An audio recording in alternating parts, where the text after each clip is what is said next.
Be still. Hey, um, let me get you situated. I have you on my new tripod, but I have it balancing on my legs because I'm sitting on my bed. Um, no, stop. Roscoe's sneezing and Kips is licking, and it's a bunch of background noise. Anyway, hi. I just washed my face. I'm about to moisturize. But I wanted to get on here and give you guys an update on my head. It's not good news. So, went in, got it biopsied last Monday. So, what are we on? Wednesday? So, it was a week and 2 days ago. I had it biopsied. And I was 100% sure it was benign. It was fine. My doctor was like, I'm sure. He said, I'm about 98% sure that it's benign. It's fine. But we're going to send it to the lab anyway, just to make sure. And I'm like, yeah. So I wasn't worried about it. He wasn't worried about it. Not a big deal. Um, go to work this morning, and about 15 minutes after I got there, my phone rang, and it was a random number. It was not Dr. Atkinson's office. It was a random number in my town. And so I thought, okay, I'll answer it. And if it's robocall or crap or whatever, I'll just hang up. So I answered the phone. Hello. And he's like, Amy? And I said, yes. He said, it's Dr. Atkinson. And I said, hey. He said, well, we got your biopsy results back. And he said, it is basal cell carcinoma. So it is cancerous. And I said, okay. And he said, I don't want you to panic. And I said, okay. And he said, I wasn't expecting this. And I said, I wasn't either. And in that moment, and before anybody says, it's just skin cancer, I don't need to hear that right now. So please don't leave me a comment that says, it's just skin cancer.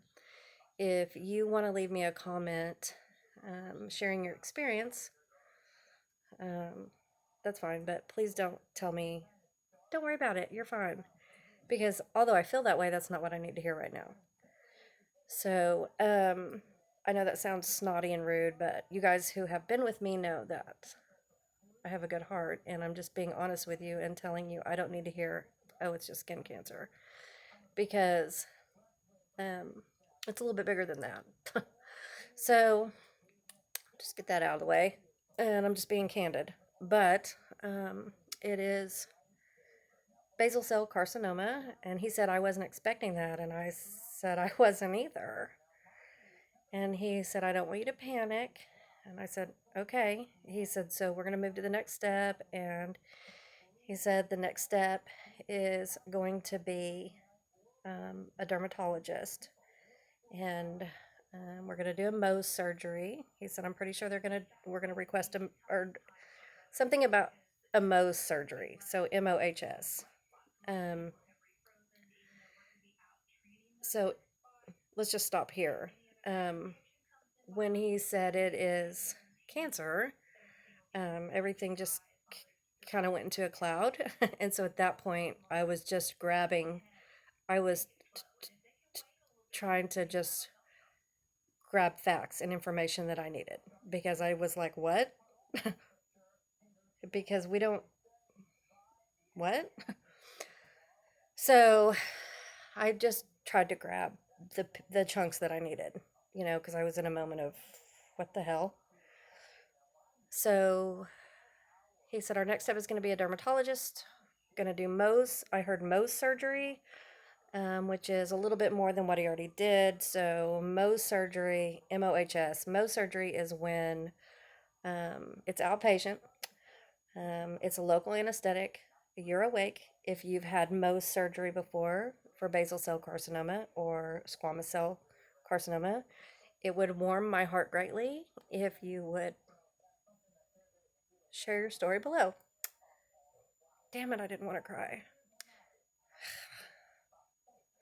Anyway, so on one hand, I'm like, it's no big deal. And then on the other hand, I'm like, there's cancer on my person. So that's a little scary. Anyway, so if you've dealt with this, your comments and comfort would be greatly appreciated. So, and I don't ask for that very often, but sometimes that's like a big warm hug, right? So, I really wanted to do this without being a big baby, but it's just what's going on with me right now. So, just love me through it. Anyway, Mohs surgery, where they make a bigger incision. Whether it's that big or that big, we don't know yet. They've got to get in there. It's healing up very nicely, as you can see. I never even for 1 second thought that it would be malignant. Never, never. So it didn't even cross my mind. I just knew that I knew that I knew that it would be malignant or benign.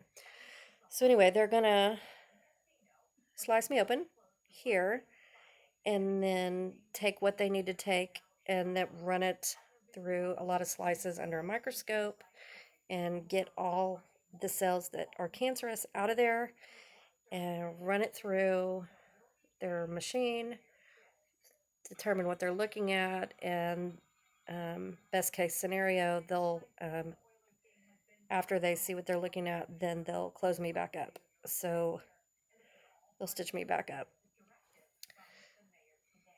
This is what I understand in a nutshell. Um, so he said, "Do you have a dermatologist, or do you know one you want to use?" And I said, "No." I said, "You're the only doctor I know because I'm healthy and no, I don't." And he said, "Okay."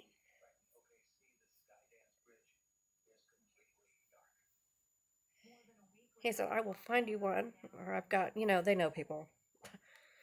And I've been with Dr. Joel or Dr. Atkinson for, his first name is Joel. I've been with Joel for almost 11 years. And so he's like, "I will find you one that takes your insurance." And he said, "And I don't want you to freak out. I don't want you to panic." And I just said, "Okay."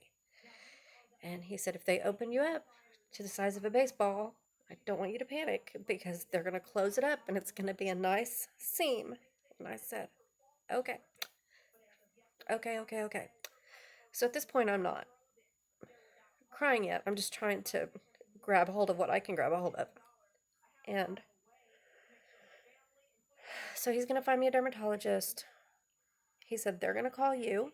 And I said, "Okay." He's like, "Don't worry, they're going to call you. I'll find one that takes your insurance. Da da da da da." And I said, "Okay." We got a phone.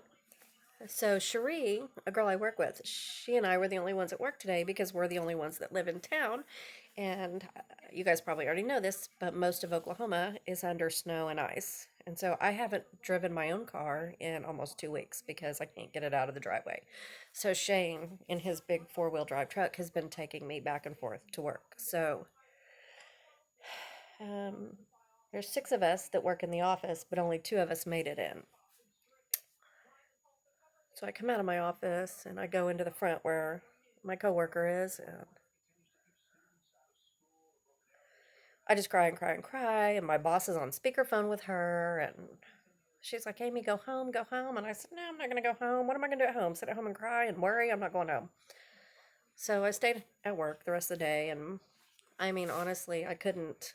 I worked, but my head wasn't in it. And thank God it was a semi slow day. And the other girls that couldn't make it in, they were working from home, so they were helping answer phones and all that. So we got to close at 5. So normally I work 9 to 6, but the last 2 days I've got to go home at 5. And so Shane picked me up. And I kind of perked up. You know, it is what it is, and this is the journey I'm on, and I'm sure everything's going to be fine, but um, it's scary nonetheless. So if you've gone through something like this, and millions of people, like the death rate is very, very, very low, but basal cell carcinoma on your scalp has a tendency to come back, come back, come back. So I'm not trying to sit here and be a crybaby. I don't want feel sorry for me. I don't want all that. I just this is my emotions through the whole thing. And like I said, nonetheless, it's still scary. So I worked. Shane picked me up. I texted my mom and my sister while I was at work, right? So my mom and my sister knew I had a biopsy and nobody was worried about it. So I have to tell my mom, but I can't get on the phone with my mom because I'll cry. The second I hear my mom's voice, game over. The same when I was a baby till I'm 47. If something's wrong and I hear her voice, so I texted my mom and my sister in a group text. Just wanted to let you guys know. I got my biopsy back and it is cancer. And this is what's going to happen. Dermatologist, Mohs surgery, da da da. I don't know who, or I don't know when yet. I'll keep you posted. And I said, please don't call me because if you call me, I will cry. And I'm at work and I don't want to cry right now. And I said, please don't tell my boys right now because I don't need them worrying unnecessarily. And my boys don't watch my YouTube channel, so I'm not worried about this. I don't even know if my boys remember that I have a YouTube channel. Anyway, they don't need to sit and watch mom on YouTube. So anyway, and I'll come back to that. Kids commenting on my channel because I have something to say about that. Not my kids, but other kids. To some kid, if that kid's watching, and I think it's a kid. But anyway, we'll come back to that. Anyway, I was like, don't call me, Mom, because I'll hear your voice and it'll be game over. So anyway, she didn't. She didn't comment. She didn't reply, and she didn't call me. But like an hour ago, she called me. And sure enough, I just morph into this infant. And I said, Mom, I'm not tough like I used to be. Like in my 20s and 30s, I was raising my boys, and if something major happened, I just bucked up and I put my big girl panties on and I dealt with it and I didn't cry very much and I just did it. And now, so my kids are grown. Nobody needs me for anything now. And so I have time to think about myself. And when I say nobody needs me, I mean I don't have small children that need to be fed and bathed and homework. I don't have all that anymore. They're grown. So the only child at home now is Riley, and she's damn near 17, and she does her own thing. So I don't have littles at home that need me to make dinner and laundry and bathe and all that, right? So I have time to think about myself for once, and I'm not as I learned I'm not as tough as I used to be. When you have little kids and you got to cook dinner and you got to do homework, you're not worried about yourself. Oh, I'm throwing up. I got a fever of 103. It doesn't matter. I got to take care of my kids. I don't have that now, and so if something's wrong with me and I don't feel good, I don't have anything to keep me distracted, and so I do this. And I know that they're gonna go in there. Well, I think they're gonna go cut my head open and get it out and sew me up and say you're fine. But it scares me because there's skin cancer in my family. And nobody's died from it, but they've had to have it removed or they've had a growth or. I've also, my, anytime I get my mammogram, they always have to go back in a second time because I have suspicious cells. And I've had biopsies. Sorry, I've had biopsies on my uterus because of suspicious cells, and every biopsy And every second look, um, which this will be a second look, they've always come out with good news. And so this will too. But I'm not going to lie and say it's not scary because it is. So, all that being said, hang on, I need chapstick. I don't have any. So, all that being said, here we are. That's the update. My boss texted me tonight and she said, "How are you doing?" Because when I found out, she was on speakerphone with another coworker and they heard me and I told them and I cried and I have the best boss in the world. I have the best boss in the world. Anyway, she texted me. She's like, "How are you doing?" And I'm like this, but I'm fine. I'm fine. It's gonna be fine. I'm fine. Everything's fine. And Shane's been amazing. But I don't even know why I'm crying because everything's gonna be fine. But it's just like I said, I'm a pansy. Um, and I have PMS, so God knows.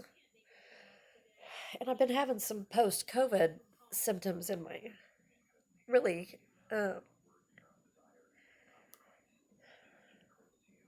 painful chest pains post COVID. I've had 2 episodes of really bad chest pain. Anyway, I feel like my body's falling apart and that sucks. And I work out and I try to eat right and well, whatever. So I have the best boss in the world. She's texts me. She's like, "Are you okay?" And I'm like, "Yeah, I'm up and down and blah, blah, blah." And she's like, "Okay, well," she said, "if the roads are good Friday, let's go have a drink." And I said, "Yes. Let's go have a margarita. Yes, let's do." And she's like, "Okay." And I said, "Would it be too much to ask to stay home tomorrow? If you need me to come in, I will, but would it be too much to ask?" I said, "I was expecting this to be a negative result, and it's not. There's cancer on my person." And I said, I said, "I need a minute." And she said, "Yeah." I said, "So I only have one interview tomorrow." So, for those of you who don't know, I think most of you know, I do sales and recruiting. So, I'm director of sales and recruiting. So, I do all the hiring and all the sales for my company. So, for the Tulsa branch. So, anyway, I said, "I only have one interview tomorrow because the weather's been crap." I said, "And I can interview for him from home." And she said, "Cancel your interview." And then I texted her back and I said, "Are you sure?" And she's like, "Yeah." And then I said, "I'm not canceling the interview." I said, "Because I really like this guy.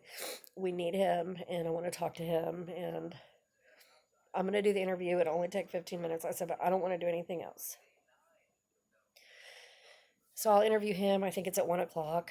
Just interview him from my phone. It's like a Zoom call and get him recruited if he qualifies, and which I think he does. End of story.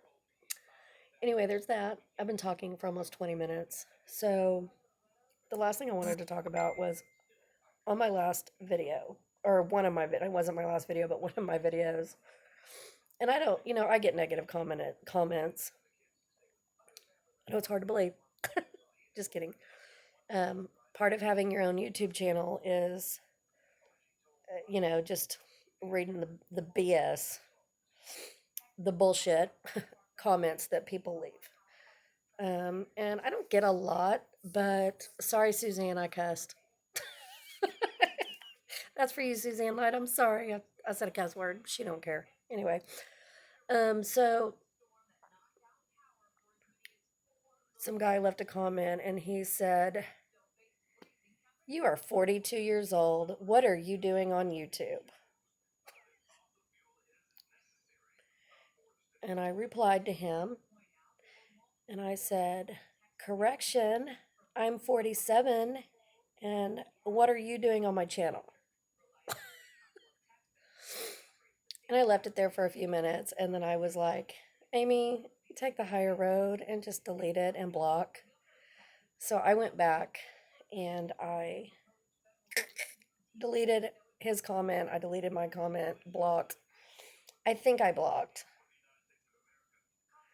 I deleted. Anyway, these kids. Um, it made me laugh, but then on the other hand, I'm like,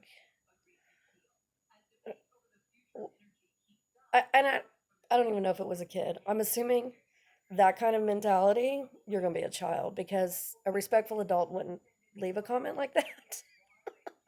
Hey, but I get hateful comments from adults all the time. The only reason I think this was a kid is because the profile picture and the name, and I don't even remember the name, but the profile picture was like a teenage boy, I think. Anyway, if I don't block you, if I didn't block you and you're listening, I mean, I'm a lot older than you think I was by 5 years. You're welcome. And why do you watch an old woman? You know, move along. Go have a seat. Thank you.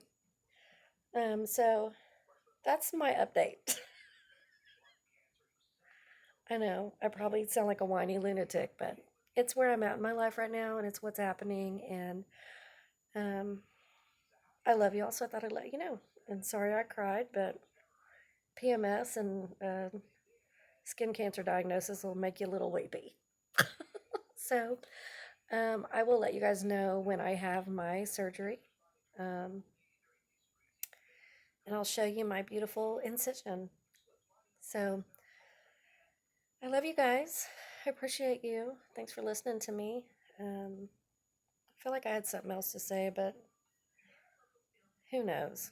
I'm staying home tomorrow, and I'm just gonna stay in my jammies all day and watch TV and do my dishes and watch the snow melt. It's supposed to be 70 degrees Monday when it has been below freezing for 2 weeks. Okay. I don't know what that's about, but okay. I was praying the other day in the shower. I was talking to the Lord, and I was like, um, you created me, so I know you already know what I'm going to say, but I just need you to let you know that I hate winter and I don't like the snow. And I know it's not about me.